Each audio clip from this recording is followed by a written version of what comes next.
Notepad में edit menu का अगला ऑप्शन है फाइंड ऑप्शन। फाइंड ऑप्शन का यूज़ किया जाता है जो भी आपने नोटपैड में टाइप किया है उसमें किसी टेक्स्ट को ढूंढने के लिए।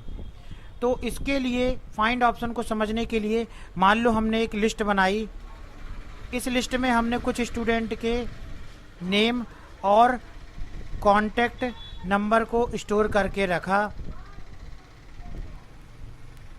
तो यहाँ पर हम कुछ स्टूडेंट के नाम टाइप करते हैं और उनके कॉन्टैक्ट नंबर।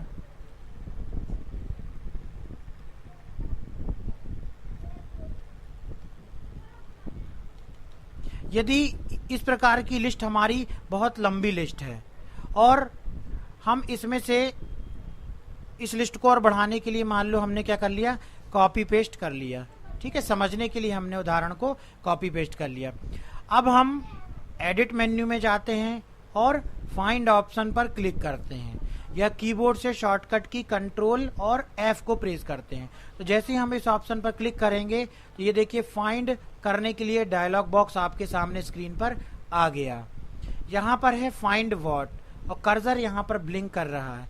आपको जिस भी टेक्स्ट को ढूंढना है उस टेक्स्ट को यहाँ पर टाइप कर दो। जैसे हम ढूंढना चाहते हैं रितेश का नंबर, तो हमको यहाँ पे क्या टाइप करना है, रितेश। टाइप करने के पश्चात आप क्लिक करिए किस बटन पर, फाइंड नेक्स्ट, है ना।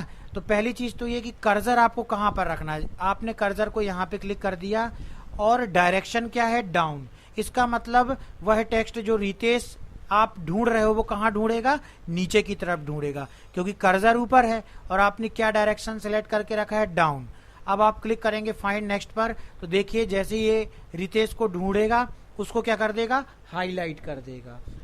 फिर हमको क्लिक करना है फाइंड नेक्स्ट बटन पर, तो जहां जहां रितेश आएगा उसको वो क्या करेगा, हाईलाइट कर देगा। इससे हम वो को टेक्स्ट को ढूंढने में आसानी हो गई।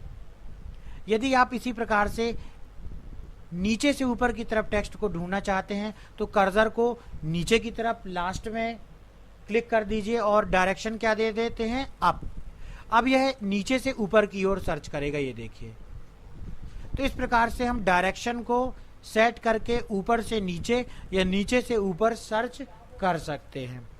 उसी प्रकार से है मैच केस। यदि आप मैच केस को ऑन कर देते हो तो यहाँ पर जिस केस में आप टाइप कर रहे हो उसी केस में यदि रितेश लिखा होगा, टाइप होगा, तभी वह ढूंढेगा। इसको समझने के लिए एक दूसरे केस में हम लिख देते हैं। ये देखिए यहाँ पर R कैपिटल है और यहाँ पर R स्मॉल है। तो यदि आप मैच केस को ऑन नहीं करते तो यह किस प्रकार से ढूंढता है, ये इस रितेश को भी ढूंढा और इस रितेश को भी ढूंढा और इस प्रकार से आगे ढूंढता जाएगा। लेकिन यदि हमने मैच केस को ऑन कर दिया तो यहाँ पर R कैपिटल है, ITESH स्मॉल है।